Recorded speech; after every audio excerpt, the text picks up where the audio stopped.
padre acaba de mencionar, él habló en sus palabras de introducción sobre las lenguas. Y las lenguas que usamos ayer para orar, me llamó la atención que tal vez no obtuvieron el efecto que yo hubiera deseado. Yo quisiera en este momento hablar un momento sobre las lenguas y los efectos que normalmente se producen en las lenguas. Dile que no estoy, que no voy a contestar, que estoy en una conferencia.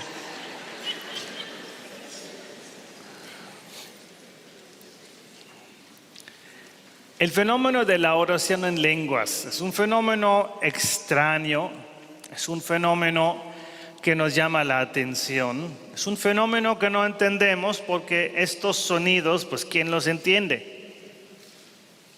Y además, el padrecito de anoche, pues cantaba mientras oraba en esta cosa rara que él dice que son lenguas. El mismo San Pablo, en la primera carta a los Corintios, él da unas instrucciones muy claras respecto a la oración en lenguas. Y él dice de sí mismo, él dice y afirma en 1 Corintios 14, por el versículo 20 y tantos, él dice: yo doy gracias a Dios porque entre ustedes, dice, yo soy quien más ora en lenguas. Yo comienzo con esa cita para dejar bien claro que la oración en lenguas no es una cosa que nació con la renovación carismática en 1900. No es una cosa de unos locos que se creen especiales. Es una cosa de la que habla San Pablo en el Nuevo Testamento. Y además él afirma que él es quien más ora en lenguas en la comunidad en Corinto. Eso lo digo con un ojo hacia aquellos superiores eclesiásticos que prohíben la oración en lenguas, porque no saben qué es, no la comprenden. La oración en lenguas es un fenómeno neotestamentario, no es nada raro, no es invención del siglo pasado, es tan viejo como el mismo cristianismo. San Pablo dice: yo soy entre ustedes quien más ora en lenguas. Lamentablemente, el buen San Pablo no nos explicó qué es la oración en lenguas. Ay, Pablo, se te olvidó. Así que ahora nos vamos a esforzar por explicar en qué cosa consiste este fenómeno del que se gloría San Pablo, diciendo que era el que más. Cuando yo formulo una palabra, primero concibo la palabra en mi cabeza, se llama pensamiento. ¿Qué vas a cenar hoy? Y tú dices, sin decirlo con la boca, tú dices con la mente, dices pasta, pescado, pollo. Y solo después de haber pensado la palabra, ese pensamiento pasa a la boca y tú dices con la boca pasta. Pero antes la pensabas. O sea, tú eres quien hace el nexo entre el pensamiento y la palabra. Y todos nos pusimos de acuerdo. El acuerdo se llama diccionario y sabemos que pasta es ese alimento que con un poco de salsa sabe delicioso y nos trae el recuerdo de Italia. Porque pasta en Italia es el alimento. Ahora, esta palabra pasta yo la podría decir en otro idioma.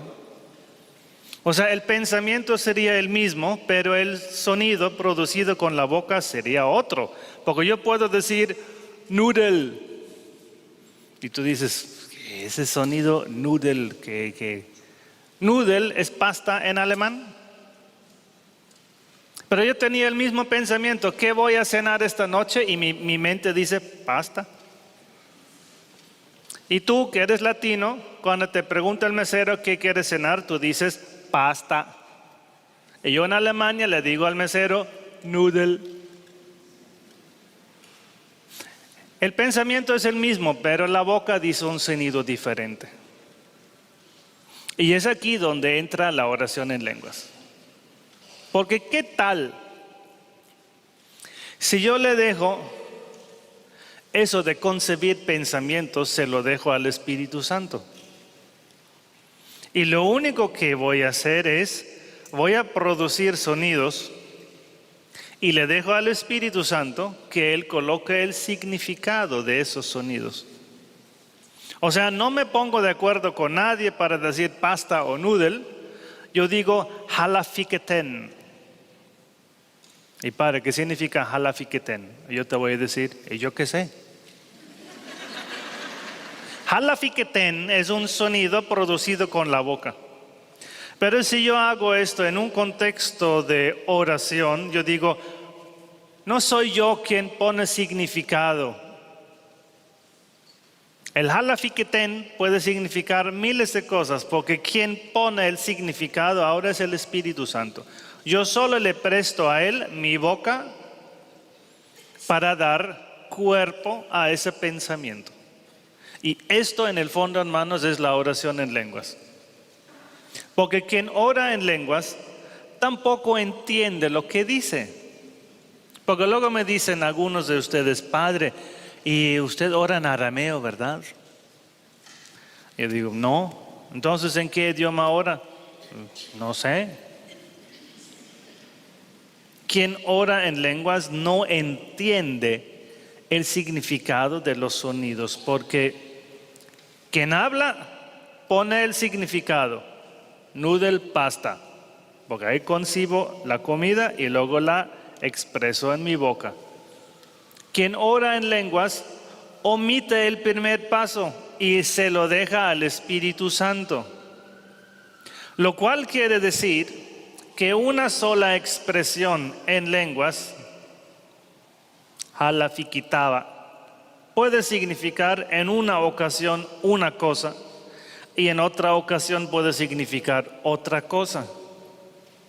De lo cual se deduce que no hay diccionario para las lenguas. No hay diccionario para la oración en lenguas, mientras hay un diccionario para español, pasta, hay un diccionario para alemán, Nudel, porque Nudel y pasta siempre significa lo mismo. Mientras en la oración en lenguas, como lo esencial es producir sonidos para que el Espíritu Santo coloque el significado, Él puede cambiar el significado.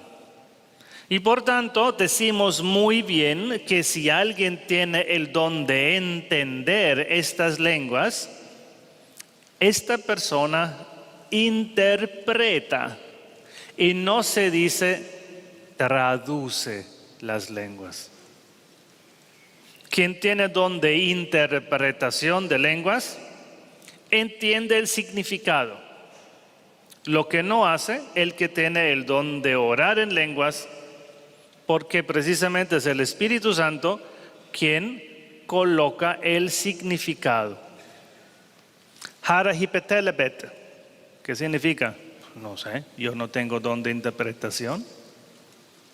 Pero en un contexto de oración, el Espíritu Santo puede poner a esta expresión, helefikitarabat, y tú te das cuenta que cada vez digo una palabra diferente, porque no yo recuerdo cuál he dicho antes.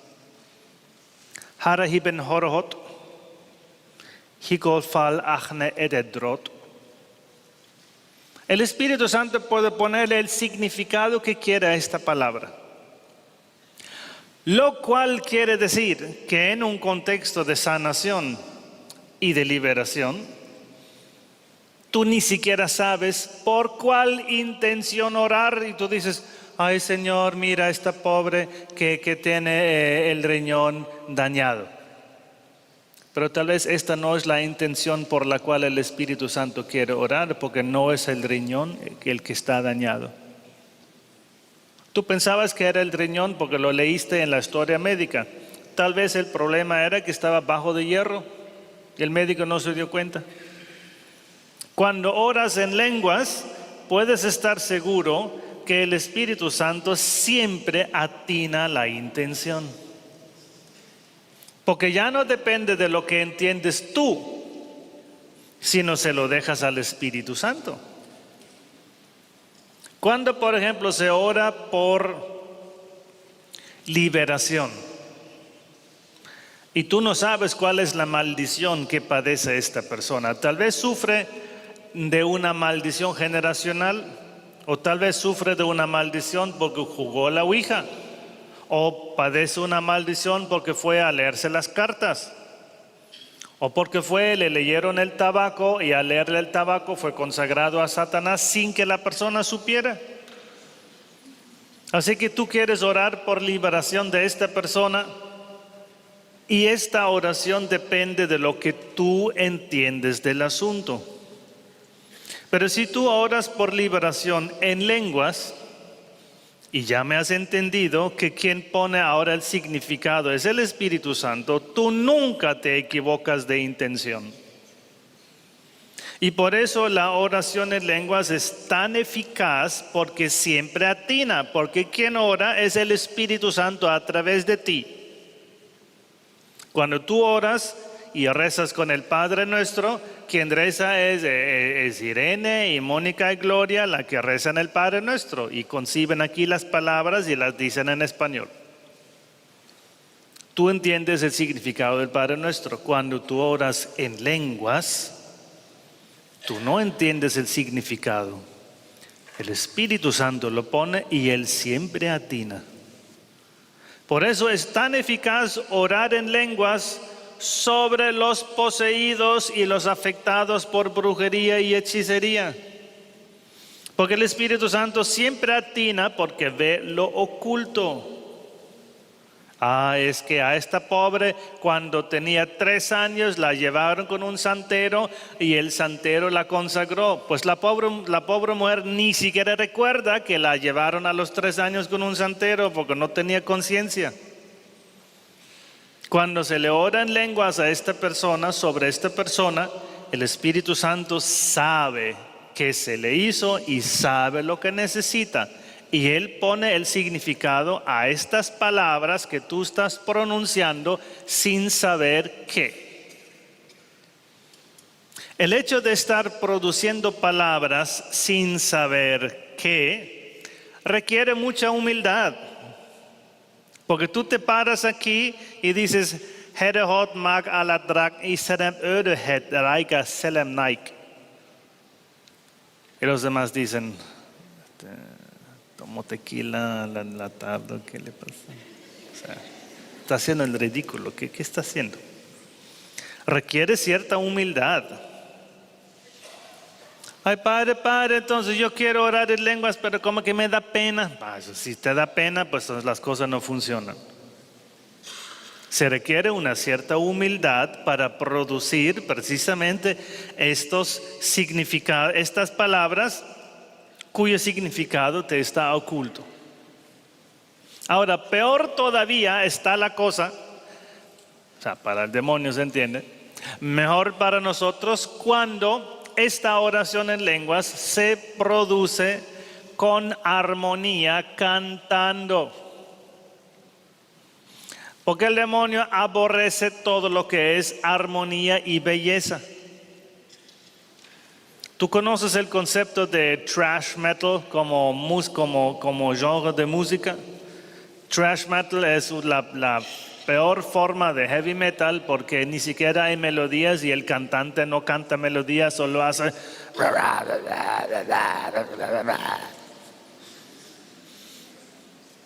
O sea, thrash metal es la ausencia total de armonía. Mientras en el cielo, ¿qué hacen los ángeles? Cantan. La oración cantada es todavía más hermosa y es todavía más eficaz, porque trae todavía más pedacito de cielo aquí en la tierra. Si yo combino la oración en lenguas, en la que dejo al Espíritu Santo el significado de mis palabras y sonidos, y además lo hago cantando, más todavía me asemejo a la oración que se hace en el cielo. Por eso la oración cantada en lenguas es más eficaz y el demonio no lo soporta. Yo recuerdo la primera vez que vi al padre Fortea en Colombia. Él se reunió con unas 11,000 personas en el Polideportivo de la Universidad Bolivariana en Medellín, y como el obispo le prohibió hacer oración de liberación, cosa que no entiendo, pero el obispo se lo prohibió, él dijo, bueno, pues nada más me dieron permiso de orar en lenguas. Así que extendió la mano y comenzó a orar en lenguas y cantó en lenguas. Cantó en lenguas unos 5 minutos. No te imaginas el efecto que tuvo esta oración en lenguas. Fue la primera vez que yo vi el efecto de la oración en lenguas cantada sobre 11,000 personas. Porque un 10% de las personas, o sea, más de 1,000 personas, comenzaron a tener manifestaciones de posesión. O sea, entre ustedes son unos 600 aquí arriba, unas 60, 70 personas ahora caen al piso y gritan y vomitan. Ese fue el efecto de esta oración. Y tú dirás, ay, pero qué locura y qué histeria masiva. No, ¿cuál locura? Ya te he explicado. ¿Quién ora es el Espíritu Santo, que usa como vehículo las palabras de la persona? Padre, pero ¿cómo puede el Espíritu Santo usar mis palabras como vehículo? Recuerda las palabras de Romanos 8, 25, 26, 27.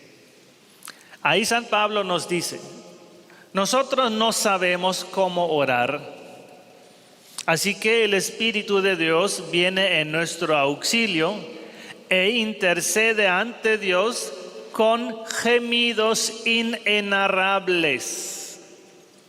Y estos gemidos inenarrables, hermanos, es la oración en lenguas.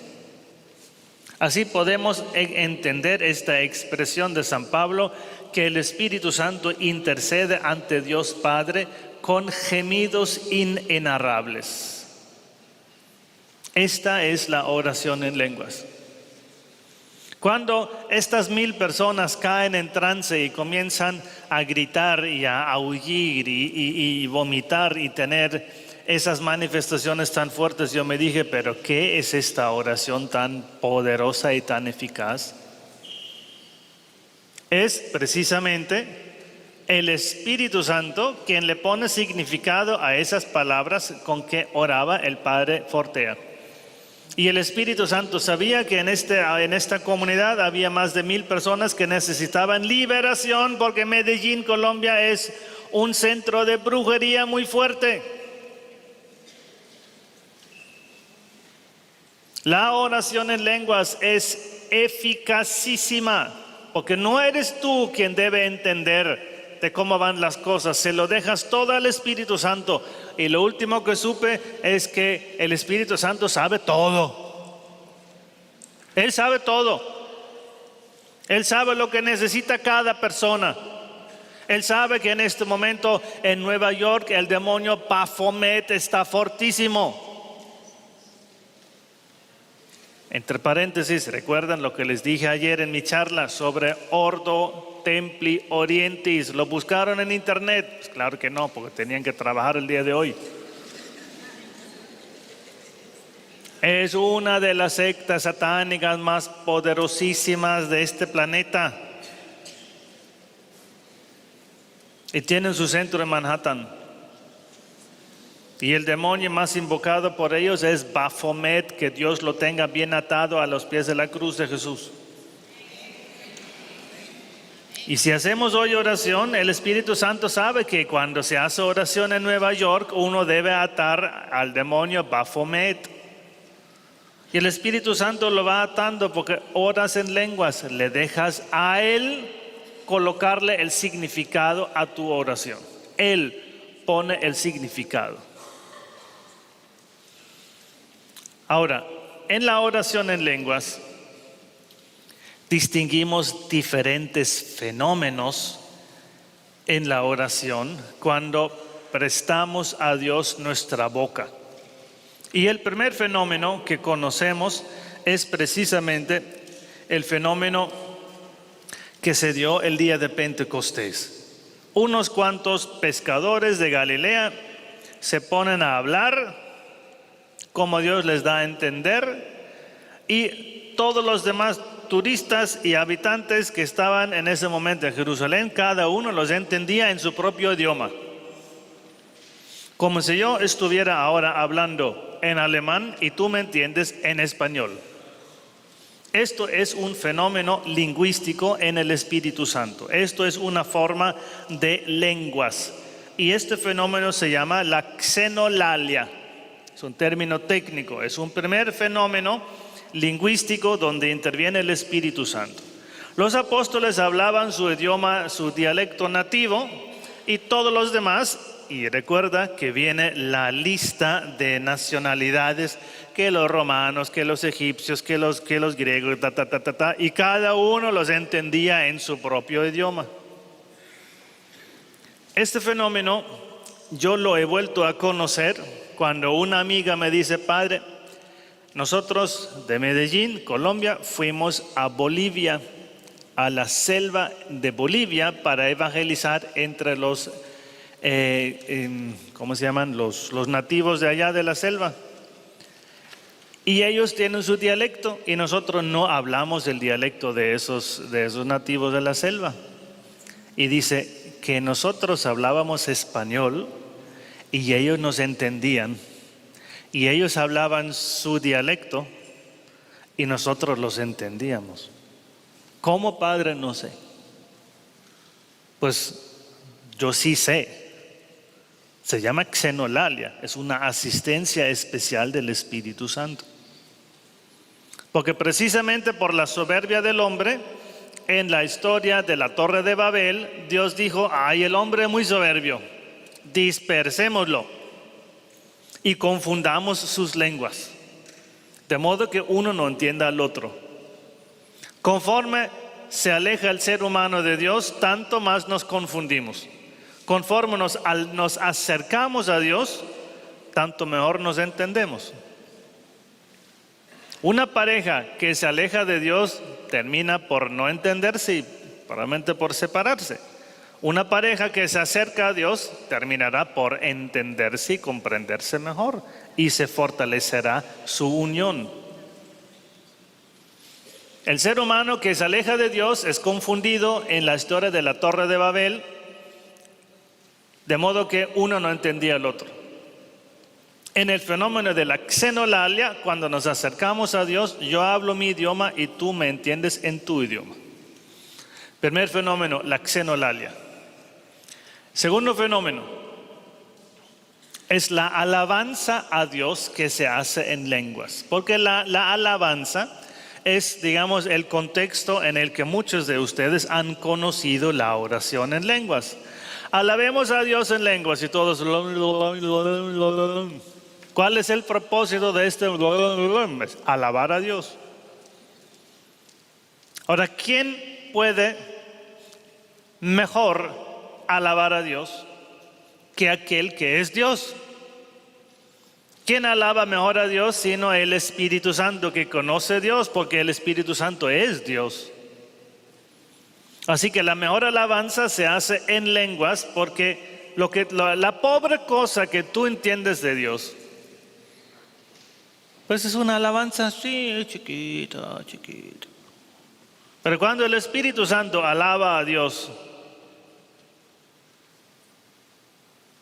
es como cuando tú debes escribir una crítica de una pintura y tú dices: no, esta pintura trae muchos garabatos, está como muy borrosa y no se ve muy claro y no vale ni $5. Y luego viene un crítico de arte que sabe de arte y dice: bueno, ese famoso autorretrato de Van Gogh,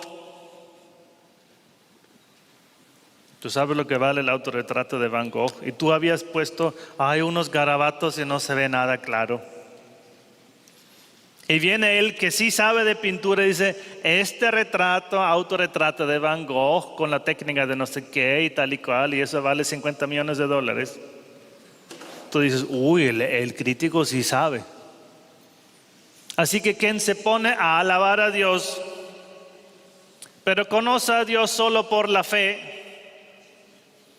¿qué sabemos tú y yo de Dios? Pues que existe y lo que dice el credo, pero nunca lo hemos visto, porque creemos en Dios. Ahora sí es Dios mismo quien se pone a alabar. El Espíritu Santo alaba a Dios Padre. Él mismo conoce a Dios a la perfección. La alabanza en lenguas es mucho mejor que la alabanza que tú haces en español. Oh, Dios es grande. Pues sí. ¿Qué sabes tú de la grandeza de Dios? Nada. Pero cuando el Espíritu Santo alaba la grandeza de Dios, Él sabe cuán es la grandeza de Dios. Muy diferente alabar en lenguas que alabar en español. Mucho más eficaz la alabanza en lenguas que la alabanza en español. Este fenómeno se llama glosolalia. Tenemos entonces la xenolalia y luego la glosolalia. Dicho entre paréntesis, la primera forma de lenguas y esta segunda que les acabo de explicar no tienen interpretación. Tiene interpretación la tercera forma de lenguas, que son las profecías en lenguas. Una profecía lo describe así el padre Monseñor Robert de Grandis. Él dice que la profecía es la comunicación de la mente de Dios para un individuo o un grupo. O sea, ¿qué cosa me quiere decir Dios hoy a mi individuo o a ti comunidad? Pues Dios te dice, no te preocupes por tu papá, va a estar bien. Y tú dices, ay, ¿cómo sabe? Pues ¿acaso Dios no sabe que tú eres hija de un papá y que tu papá está enfermo? Entonces Dios te dice hoy, no te preocupes por tu papá. Tienes seguro para el funeral, así que no te preocupes. Ahí sí tienen sentido de humor, qué bueno. Claro que Dios me quiere decir algo hoy y en lo concreto, porque yo soy importante para Dios y tu comunidad eres importante para Dios. Quien ama siempre tiene algo que decir.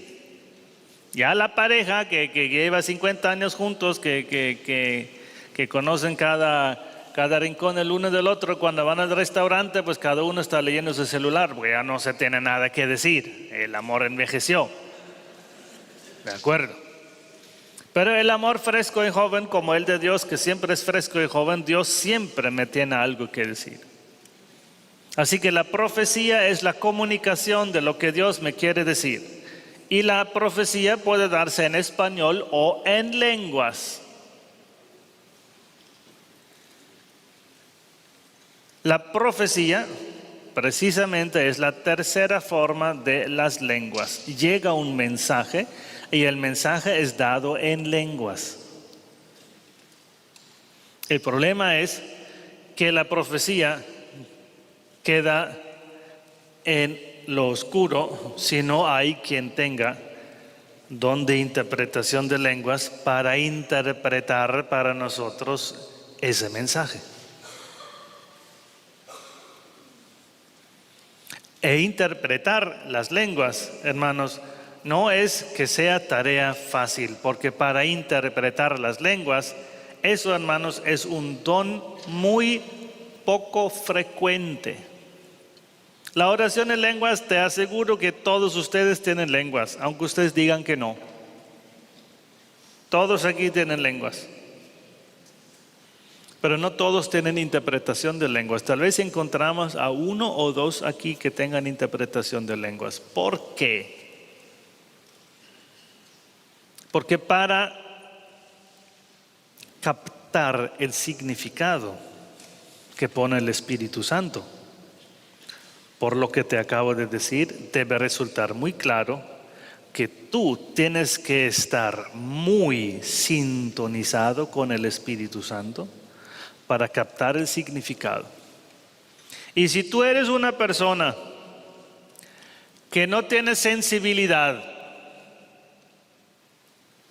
que no tiene vida eucarística, que no hace oración mental, que no tiene todos los días momentos de sintonía con el Espíritu Santo, nunca vas a captar esas olas de Espíritu Santo que pasan continuamente por el universo. Tú tienes que ser una persona muy, pero muy fina, muy perceptiva, muy entregada a Dios para poder percibir esas pulsaciones del Espíritu. Ya me entendiste. ¿Qué? Ya me entendiste. No, es que no es... entonces ya ves. El Espíritu Santo es casi que imperceptible y que no entrena su oído. ¿Qué? Algunos sí lo escucharon, otros no. Así es precisamente la interpretación. Algunos sí, la gran mayoría no. Algunos sí. Yo he hablado con personas que tienen efectivamente interpretación en lenguas. Y tú preguntas, oye, ¿y cómo es que tú escuchas el Espíritu?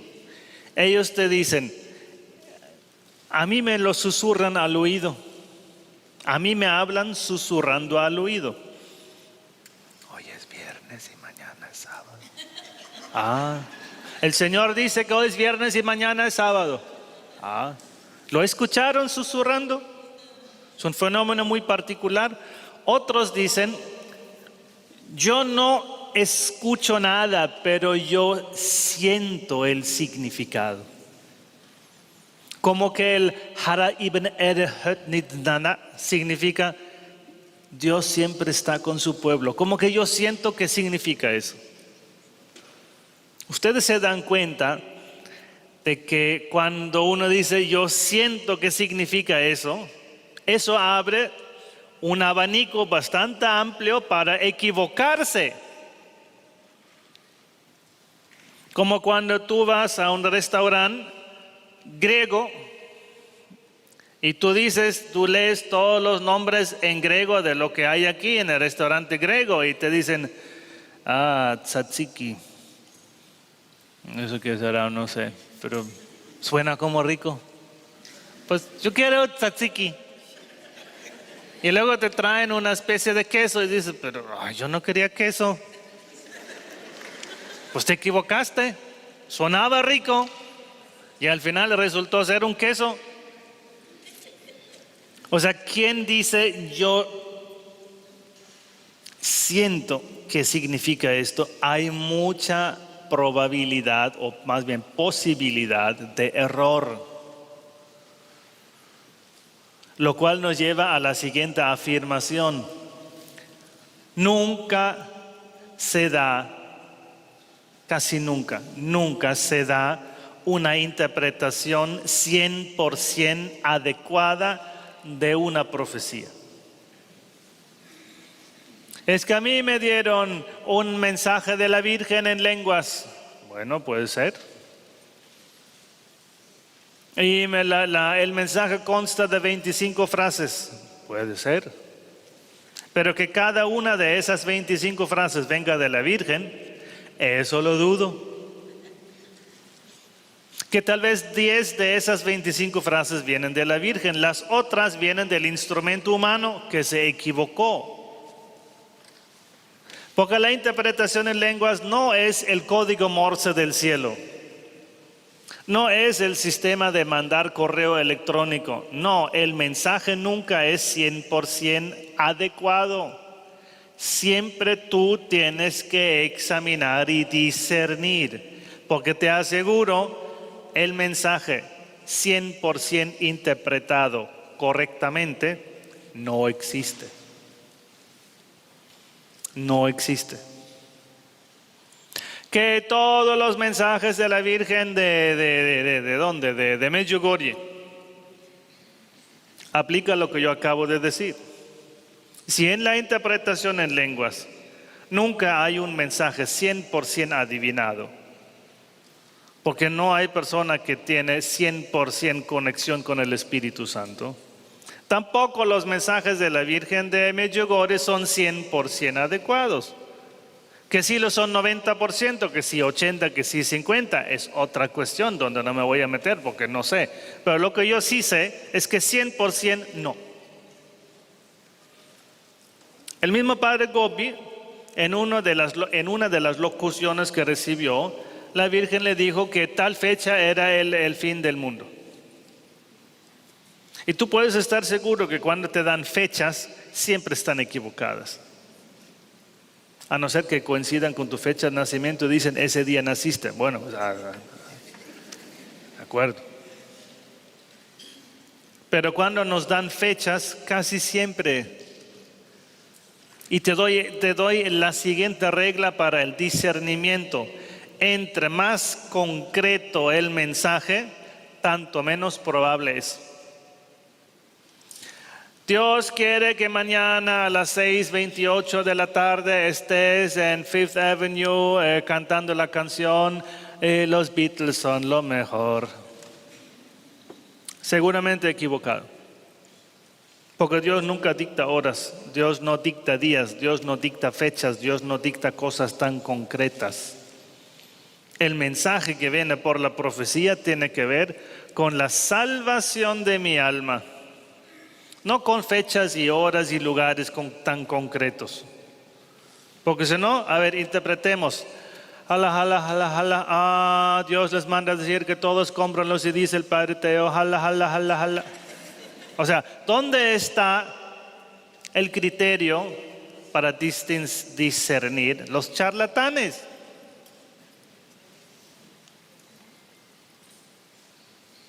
Que todos den en la ofrenda su bolso, todos entreguen su bolso en la ofrenda. Claro que hay muchísimo margen para abusar de la profecía, ¿sí? Muchísimo margen para abusar. Por tanto, entre más concreto, menos probable es. Entre más genérico, Dios quiere que lo ames, que te entregues, etc. Eso sí viene de Dios, seguramente. Entre más concreto, que mañana a las 6:30 en Fifth Avenue, no, probablemente no es. Pero como regla fundamental, la profecía toca discernir. Y ya te dije que no hay profecía que está 100% correctamente interpretada. Toca examinar. Y eso se topa precisamente con una tendencia de ustedes, los latinos, de tragarse lo sobrenatural tal cual. Y de no discernir. Ay, la Virgen se apareció. Pues, ¿y? Ay, es que la Virgen dijo que rezáramos en quién sabe. ¿Quién se lo traga tal cual? Ahora la Virgen de Medjugorje es más grande que la Virgen del Carmen, pero un momento. Precisamente porque somos latinos y somos crédulos y somos milagreros, corremos tras la última aparición de la Virgen. O sea, un momento. No hace falta. Lo último que supe es que la Virgen ya está asunta en el cielo. Déjala ahí. No la tienes que traer en cada aparición aquí. Y para el instrumento que da la profecía o que interpreta el mensaje está el peligro de creerse el último oráculo. Hermanos, yo conozco personas que luego acuden a una persona que tiene don de profecía y de interpretación en lenguas para preguntar: ay, Virgen María, yo te quiero consultar una cosa. ¿El cielo quiere que me case con Gabriela o con Mónica? Es que me gustan las dos.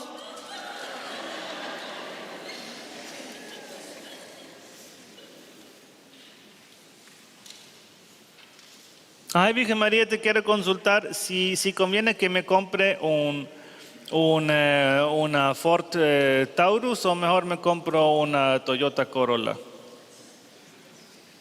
Tenemos que preguntar al cielo con quién casarnos. ¿A quién preguntas para saber con quién te casas? Tu corazón. Y si quieres saber qué carro vas a comprar, pregunta a tu pietera, pero no al cielo. Porque luego convertimos a estas personas que tienen don de mensaje en oráculo. Y esto es un abuso. Y eso no se puede hacer. Yo sí puedo preguntar al cielo, cielo, ¿tú quieres que me entregue en una consagración? ¿Aquí o allá? ¿Quieres que me vaya al seminario o quieres que escoja la vida de matrimonio? Pero entre más concreto, te aseguro que la respuesta que llega va a ser equivocada. ¿Mónica o Gabriela? La respuesta, Carolina. Oh. Y tú dices, ¿ahora quién es Carolina? Si a mí me gustan las otras dos, ¿ahora quién es Carolina? Dios mío, yo la tengo que buscar. Ahí estás tú en Tinder, que Carolina. No debes usar a aquella persona que tiene don de profecía para usarla como oráculo. Cuarto tipo de lenguas, después de haber hablado ahora de los mensajes que llegan por las lenguas, el cuarto tipo es la oración en lenguas de liberación. No es que yo hable mi idioma y tú me entiendes en tu idioma, xenolalia. No es alabanza a Dios, cuyo significado pone el Espíritu Santo, glosolalia. No es mensaje de profecía dirigido al pueblo como un conjunto o a un individuo. Ahora es liberación. ¿Y a quién va dirigida la liberación? Al demonio, al enemigo que ataca a una persona o un grupo. Y el hecho de que se trate de liberación se nota hasta en el tono que se usa para producir estos sonidos. Son sonidos más guturales, más fuertes. Los sonidos k prevalecen. O sea, son sonidos que de por sí significan agresividad. Quien ora en lenguas de liberación, que procure producir sonidos más aguerridos, por así decir. Y cuando yo digo que procure producir estos sonidos, también hace referencia a un hecho importante. Quien ora en lenguas no tiene un arrebato. Es que comencé a orar y no lo pude controlar. 8 horas seguidas. ¿Qué quieres cenar? ¿Quieres hamburguesa? Me sale. Quien ora en lenguas tiene control sobre el fenómeno. No tengo un arrebato. Hay personas que sí tienen un arrebato, pero esto no es la regla. La regla es que yo con toda libertad produzco sonidos. Y los sonidos los produce cada quien según su capacidad. Si tú no has terminado la primaria y no sabes nada de lengua, ni de idioma, ni de gramática, probablemente tu oración en lenguas es muy sencilla. Shabara, shabara, shabara, shabara. Y del shabara no sales porque no sabes. Shabara, shabara, shabara, shabara. Porque es que no me sale más porque no sé más. Porque depende de tu capacidad intelectual para producir sonidos. El padre Teo, que solo habla 5 idiomas, que ha sido profesor de latín y griego, Cuando el Padre Teo ora en lenguas, debido a su preparación intelectual, probablemente producirá sonidos más complejos en su naturaleza. Pero yo te pregunto, la oración en lenguas que dice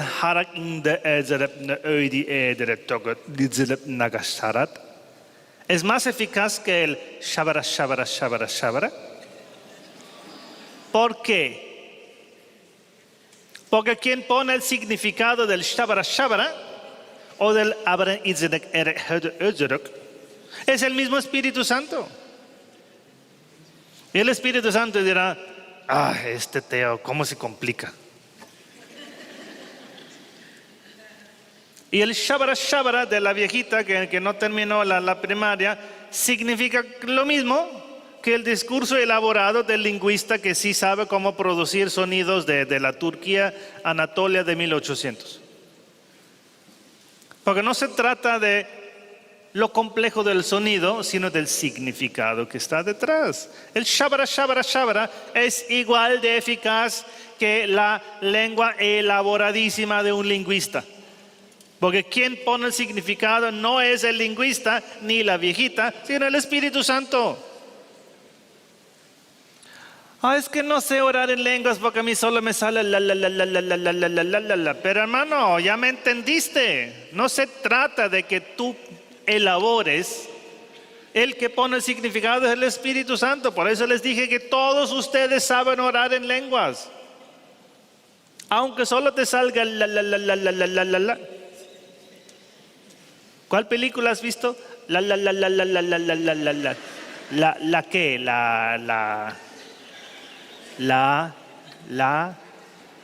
Pues la.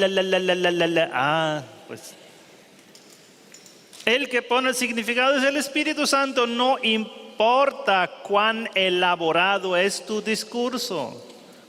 Lo elaborado depende de la preparación intelectual de la persona.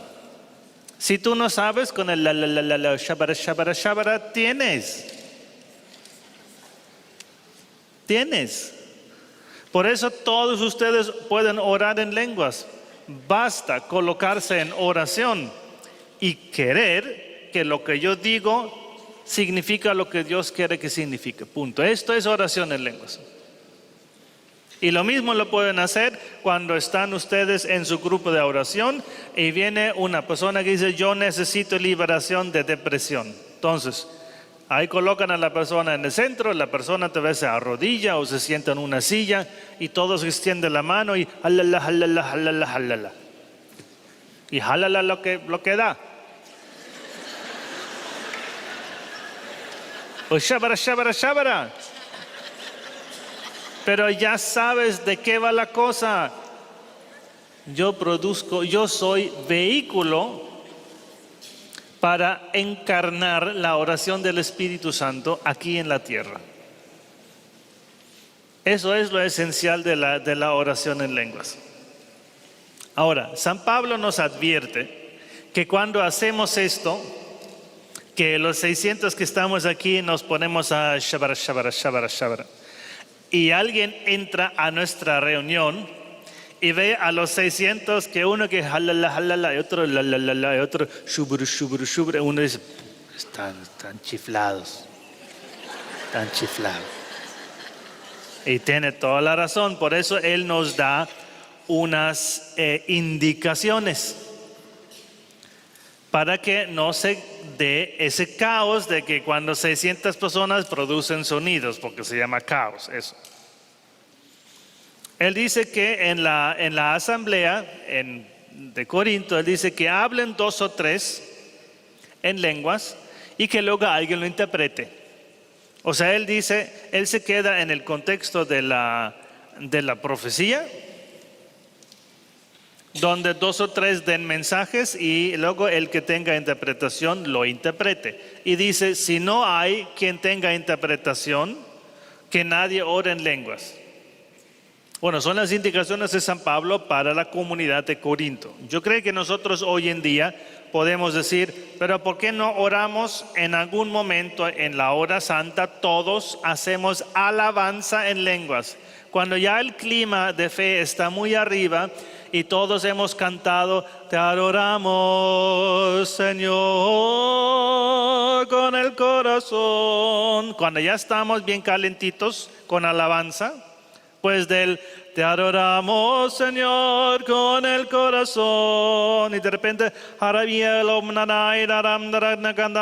porque ya estoy con el corazón allá y ahora simplemente digo, pues mis palabras ya no dan. Lo que yo quiero expresar ya no da la boca. Voy a dejar al Espíritu Santo que exprese y vaya más allá de lo que yo entiendo. Entonces paso a la alabanza en lenguas. Y eso se puede hacer 2-3 minutos y luego regresamos con el corazón para que no haya caos. Y el pobre sacristán no sufra un ataque cardíaco cuando entra de repente y dice, ¿y esos qué hacen aquí? Cuando una comunidad entiende de las lenguas y no las abusa, sino las sabe usar comedidamente, como la pimienta, si tú la sabes usar y le echas un poquito, da una sazón bien rica. Si echas demasiado, tampoco. Pero cuando la sabes usar en una hora santa, 2 o 3 minutos, todos en lenguas.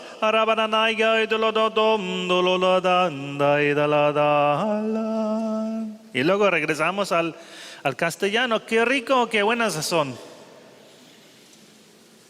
Pero requiere que la comunidad sepa. Yo creo que hoy he colocado en esta comunidad pues un grano de arena importante. Me comentó ayer el padre Vincent que tal vez faltaba esa explicación, esa comprensión.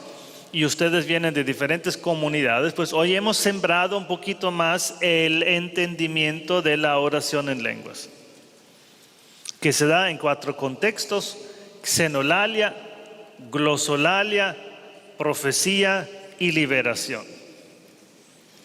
No importa tu preparación científica, basta que tú produzcas sonidos con tu boca y el Espíritu Santo pone el significado. Punto. Este fue entonces mi resumen sobre la oración en lenguas.